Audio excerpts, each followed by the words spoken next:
Hello students, welcome back once again to the very wonderful session. और आज का topic काफ़ी इंटरेस्टिंग येट इम्पॉर्टेंट भी है। तो without further ado let's get started.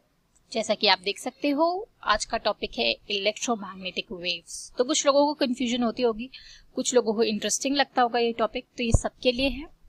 आज हम देखते हैं कि इसमें से कौन कौन से क्वेश्चंस पूछे गए हैं और किस तरह के क्वेश्चंस पूछे जाने के चांसेस भी हैं।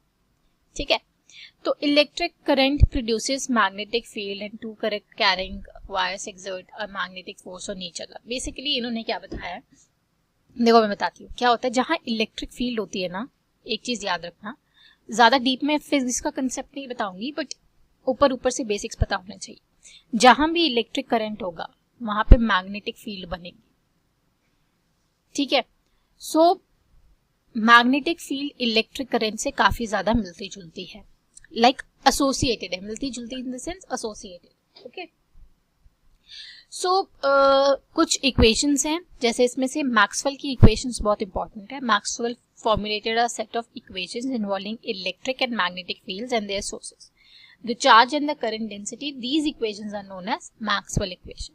तो मैक्सवेल ने मैग्नेटिक फील्ड को मेजर करने के लिए और इलेक्ट्रिक फील्ड को मेजर करने के लिए कुछ इक्वेशंस बनाए। कैसे काम करता है, क्या क्या चीजें हैं, वो सब बताइए। सो मैक्सवेल के बारे में थोड़ा बहुत पढ़ लेना, जैसे कि ये देखो यहाँ पे मेंशन भी हुआ है, Maxwell is important, at least discovery is important है।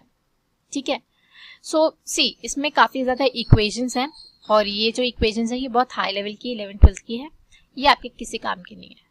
आपसे इससे रिलेटेड कुछ इसमें तो एटलीस्ट नहीं पूछा जाएगा अंटिल अनलेस आप आईआईटी की एंट्रेंस की प्रिपरेशन नहीं कर रहे हो।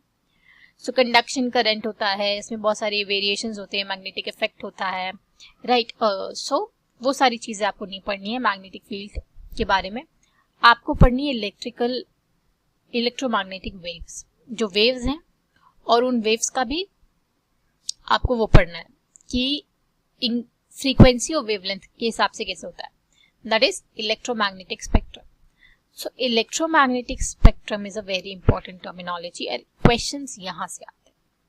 तो मैं आपको बताती हूँ कि कैसे होता है इलेक्ट्रोमैग्नेटिक स्पेक्ट्रम। सीएस देखो क्या होता है ना, कि जितनी भी हमारे पास वेव्स होती हैं उनको ना फ्रीक्वेंसी और वेवलेंथ के अकॉर्डिंगली डिस्ट्रीब्यूट किया हुआ है। तो जितनी भी फ्रीक्वेंसी और वेवलेंथ होती है उसके अकॉर्डिंगली कुछ वेव्स होती हैं, और ये इतनी ही वेव्स अभी तक डिस्कवर हुई है। हो सकता है कि यूनिवर्स में और भी वेव्स हो, बट यहाँ पर यही वेव्स है। ठीक है, तो इन वेव्स का जो ये टर्म है और इनका जो सीक्वेंस है, दैट इज गामा पहले, फिर एक्सरे, फिर अल्ट्रावायलेट, फिर विजिबल, फिर इंफ्रारेड, फिर माइक्रोवेव, शॉर्ट वेव, और जितनी भी वेव्स हैं, रेडियो वेव्स, उनका जो सीक्वेंस है that is very very important. Question यहां से आता है। अब क्वेश्चन कैसे आता है, जैसे इनमें पूछेगा कि आपको दे दिया एक्सरे, आपको दे दिया इंफ्रारेड रे, आपको दे दिया माइक्रोवेव, और चलो आपको विजिबल भी दे दिया। पूछा इन चारों में से हाईएस्ट फ्रीक्वेंसी किसकी है, तो फ्रीक्वेंसी यहां बढ़ रही है इस तरह, और वेवलेंथ इस डायरेक्शन में बढ़ रही है। तो हाईएस्ट फ्रीक्वेंसी इसके हिसाब से एक्सरे की होगी, राइट।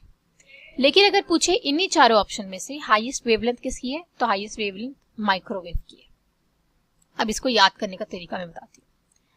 देखो होता क्या है, पहले तो आप इसका कंसेप्ट समझो। ये जो विजिबल लाइट है ना, इसमें भी हम विजिबल यानी हम जो देख सकते हैं, जो भी चीजें हम देख रहे हैं वो विजिबल में ही आएंगी, वो विजिबल लाइट में ही आएंगी। उसकी रेंज ये होती है। उस विजिबल लाइट में भी क्या होता है, विजिबल लाइट की रेंज पहले तो इंपॉर्टेंट होती है 400 नैनोमीटर से। ये क्वेश्चन आया हुआ है, ये पीवाईक्यू, ठीक है, तो इस चीज को नोट कर लेना, 400 नैनोमीटर से 700 nanometre. And what is this nanometre, lambda. Lambda is what, wavelength. ठीक है, इसमें आपको पता होगा इसका फॉर्मूला होता है web jaw, not a formula, abbreviation. ठीक है, अब इसमें पूछ ले कि आपकी हाईएस्ट वेवलेंथ किसकी है और फ्रीक्वेंसी किसकी है, तो मैं आपको यहां बताती हूँ। पहले तो ये याद रखना, गक्स एक शॉर्ट फॉर्म है। याद रखने का तरीका मुझे भी किसी ने बताया था, मैं आपको बता रही हूँ, और ये बहुत आसान है। इससे आपके सारे क्वेश्चन बन जाएंगे। गक्स युविम्र, बस इतने में सब काम हो गया।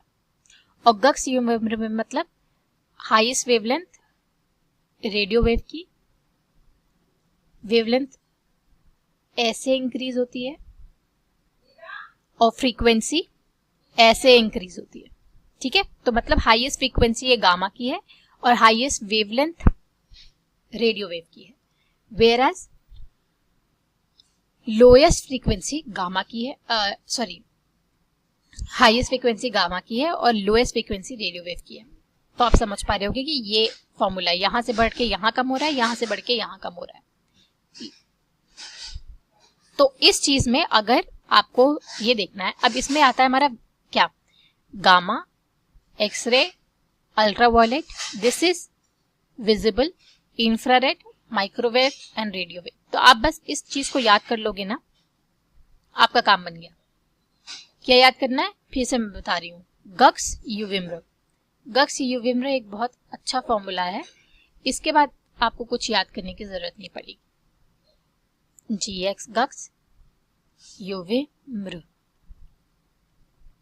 Highest radio wave wavelength radio wave की एंड देन गामा की। तो अब आपसे कोई भी पूछे, आप ये सीक्वेंस लिख के आप बता सकते हो कि किसकी ज्यादा किसकी कम। अब इसमें विजिबल जो है इसमें होता है वेव, जॉर and then microwave and then ultraviolet wave. तब इसमें भी देख सकते हो कि हाईएस्ट फ्रीक्वेंसी इसके हिसाब से वॉयलेट कलर की होगी और हाईएस्ट वेवलेंथ रेड कलर की होगी और लोएस्ट फ्रीक्वेंसी रेड कलर की होगी। तो इससे हमको ये बात पता चलती है कि हाईएस्ट वेवलेंथ रेड कलर की होने की वजह से ही यही रीजन है कि हमको सनसेट और सनराइज के समय सन कैसा दिखता है, रेड। तो बस आपको ये याद रखना है और ये याद रखना है कि वेवलेंथ ऐसे बढ़ रही है और फ्रीक्वेंसी ऐसे, सबसे ज्यादा गामा की है फ्रीक्वेंसी, सबसे कम फ्रीक्वेंसी रेडियो वेव की और सबसे ज्यादा वेवलेंथ रेडियो वेव की है एंड देन फिर गामा की है। समझे, सबसे कम। तो ये ऑर्डर है। तो अगर आपको बोले कि इंक्रीजिंग ऑर्डर में वेवलेंथ लगाओ, वेवलेंथ के इंक्रीजिंग ऑर्डर में आप अरेंज करिए, तो इंक्रीजिंग ऑर्डर मतलब सबसे छोटे से बड़ा, तो सबसे छोटी वेवलेंथ किसकी है, गामा की। ठीक है, फिर है एक्सरे की, फिर है यूवी की, फिर है विजिबल की, फिर है इंफ्रारेड, फिर है microwave and highest wavelength radio. ठीक है, तो इस तरह से होगा। अब ये आप देखो कि फ्रीक्वेंसी रेंज जो रेडियो वेव जो हम यूज करते हैं हमारे टेलीविजन में, हमारे मोबाइल फोन्स में, सब में रेडियो वेव्स यूज होती हैं। तो ये इसका पहले तो आपको ये देखना है कि ये किस किस चीजों में यूज होता है। यूज इसका इंपॉर्टेंट है, रेडियो वेव और माइक्रोवेव का पूछता है। देखो सेलुलर फोन्स और ये सब लिखा हुआ है ना, ये इंपॉर्टेंट। और इसकी फ्रीक्वेंसी है, तो फ्रीक्वेंसी 500 हर्ट्ज से 1000 मेगाहर्ट्ज तक, 500 किलोहर्ट्ज से 1000 मेगाहर्ट्ज तक। ऑब्वियसली ये सबसे लोएस्ट फ्रीक्वेंसी होगी रेडियो वेव्स की। ठीक है, देन माइक्रोवेव, माइक्रोवेव की फ्रीक्वेंसी, और माइक्रोवेव किसमें यूज होता है, special vacuum tube called klystrons and magnetrons and gun diodes important है। और एयरक्राफ्ट की नेविगेशन में माइक्रोवेव यूज होता है। एंड देन माइक्रोवेव का ओवन का ना वो पूछते हैं कि काम क्या करता है माइक्रोवेव ओवन। तो माइक्रोवेव ओवन क्या करता है, जैसे आपके पास एक ये फूड रखा है, मान लो आपके पास कोई सूप रखा है, आपने माइक्रोवेव डाली माइक्रोवेव ओवन से, तो होता क्या है, जितने भी वाटर मॉलिक्यूल इस सूप के अंदर होते हैं ना, दे स्टार्टेड वाइब्रेटिंग। तो वो आपका बर्तन नहीं गर्म करेगा, लेकिन वाटर मॉलिक्यूल्स की वाइब्रेशन से अंदर का खाना गर्म हो जाता है और पक जाता है। इसलिए इसमें रोस्टिंग नहीं होती, सिर्फ कुकिंग होती है। इस चीज को याद रखना। तो इस फंक्शन को याद रखना, बिकॉज ये भी PYQ है, पूछा गया है कि माइक्रोवेव खाना कैसे बनाता है। ठीक है, इसमें लिखा भी हुआ है। Yes, in such ovens, the frequency of the microwave is selected to match the resonant frequency of water molecule. So the energy from the waves is transferred efficiency to the kinetic energy to the molecule. Kinetic energy लेते हैं, vibrate करना start करते हैं, वो race करता है temperature, जो भी फूड वाटर कंटेन करता है, और हर फूड में वाटर होता ही होता है। तभी आपने देखा होगा माइक्रोवेव करने से पहले लोग बोलते हैं, जो आपके पास माइक्रोवेव डब्बे आते हैं कन्वीनियंस स्टोर से फूड, उसमें बोलते हैं कितना वाटर डालिए देन माइक्रोवेव करिए. So this is the reason. Infrared waves are known as heat waves. तो ये हर बॉडी में और हर हॉट ऑब्जेक्ट में पाई जाती है. ये पीवाईक्यू है. क्वेश्चन भी ऐसे आया हुआ है कि हॉट आयरन रॉड में कौन कौन सी वेव्स होंगी. तो सब हॉट समझ के इंफ्रारेड कर देते हैं, राइट? सही भी है, लेकिन एक और होती है. क्या? विजिबल भी तो है. आपको रेड हॉट दिख रहा है, लाल कलर का दिख रहा है, तो दिख रहा है ना. इसलिए विजिबल रेस को कई बार निग्लेक्ट कर देते हैं. वो निग्लेक्ट नहीं करना, ठीक है? ये क्वेश्चन आया हुआ है. It's a PYQ, that's why I am telling. Consider as heat waves. Okay, infrared lamps use होते हैं फिजिकल थेरेपी में, और भी चीजें हैं, तो आप ये देख सकते हो. Okay, semiconductor light emitting diode infrared use करता है, तो please mention that. Okay, most familiar electromagnetic waves is, जो हमारी ह्यूमन आई देख सकती है, दैट इज विजिबल रे, जो कि 400 नैनोमीटर से 700 नैनोमीटर तक रेंज है उसकी, वेवलेंथ की. ओके, अल्ट्रावायलेट रेस की मैंने बहुत सारी आपको यूजेस बताए हुए हैं प्रीवियस चैप्टर में. इसके यूजेस इंपॉर्टेंट है. यूजेस ऑफ यूवी रेस, इसको अच्छे से करना इज इंपॉर्टेंट. फाइन. ओके, इसकी रेंज उतनी ऐसा पूछी नहीं जाती है, बट हाँ, sun is a important source of ultraviolet rays, तभी सब लोग सनस्क्रीन लगाते हैं. ओके, और ये मेलानिन हमारे स्किन में होता है. बेसिकली यही हमारी स्किन को कलर देता है. तो क्या होता है कि जब यूवी रेडिएशन आती है तो उसको एक्टिवेट करती है, इसलिए लोग काले ज्यादा होते हैं, टैनिंग होती है. और ज्यादा हद से ज्यादा एक्सपोजर हो जाए तो कैंसरस भी हो सकती है. तो इट्स इंपॉर्टेंट कि आप इस चीज को ध्यान में रखो. Okay, welders wear special glass goggles for face mask और protect their eye from UV producing welding में. ठीक है, लेजर का ये लेजिक का जो आई सर्जरी होता है, इसका फुल फॉर्म याद रखना. It's important.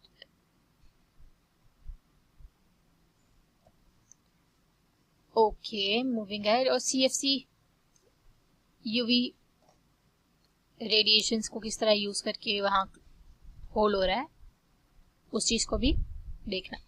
ना एक्सरेज हम लोग कहाँ यूज करते हैं? मेडिसिन में, डायग्नोस्टिक टूल में. तो इस सब के बारे में आपको पता है. इसकी वेवलेंथ, इसकी फ्रीक्वेंसी गामा के बाद है. लाइक सबसे हाईएस्ट फ्रीक्वेंसी की वेव अभी तक गामा है, एंड देन उसके बाद एक्सरे है. गक्स, यूविम, मुर. This UV is not UV. This is UV and this is visible. याद रखना, okay? And then gamma, highest frequency radiation produced nuclear reaction, also emitted radioactive nuclei. Cancer cell को destroy करने के लिए ये इंपॉर्टेंट है, इसके भी फंक्शंस. ठीक है, इस चीज को याद रखना. Okay, so these are the wavelengths. Highest wavelength किसकी होगी? रेडियो वेव की. तभी तब तक सबसे दूर तक जाएगी ना. जब वेवलेंथ सबसे ज्यादा लंबी होगी तभी जब तक दूर तक जाएगी. छोटी सी होगी गामा रे, थोड़ा ना आप सैटेलाइट में यूज कर सकते हो. सो ओके, सैटेलाइट में भी रेडियो वेव्स यूज होती है. ठीक है, तो प्रोडक्शन कैसे होती है, detection, so it's not that important production वगैरह. बस हमारे में इलेक्ट्रोमैग्नेटिक वेव में यही है, इलेक्ट्रोमैग्नेटिक स्पेक्ट्रम सबसे important. This is the very important thing. इन चीजों को बस आपको याद रखना है, बाकी आपके किसी काम का नहीं. जो मैंने आपको बताया गक्स यूविम्र, उससे ही आपके सारे क्वेश्चन बन जाएंगे. Let me tell you, almost 3 से 4 क्वेश्चन आ जाते हैं, कभी कभी आने पे आए. 2 तो मिनिमम आने ही आने हैं, ये तो मतलब लाइक कंफर्म है. 3 से 4 भी क्वेश्चन आ जाते हैं. तो आप इसके यूजेस बहुत अच्छे से देखना. माइक्रोवेव का मैंने बताया था. एक और चीज आपको देखनी है, स्पीड डिटेक्शन. और आप देखते हो ना, कैमरे लगते हैं, चालान कटता है हाई स्पीड और इस सब में, उसमें कौन सी वेव यूज होती है? उसमें माइक्रोवेव और रेडियो वेव दोनों यूज होती है. इस चीज को आप एक बार अच्छे से पढ़ना. ठीक है, ये आपका होमवर्क है. तो फिलहाल यही इंपॉर्टेंट चीजें हैं. बाकी अगर आपको कोई भी डाउट होता है, पीवाईक्यू आप करोगे तो क्लैरिटी मिल ही जाएगी. कोई भी डाउट होता है, just do let me know. Okay, till then all the best and take care.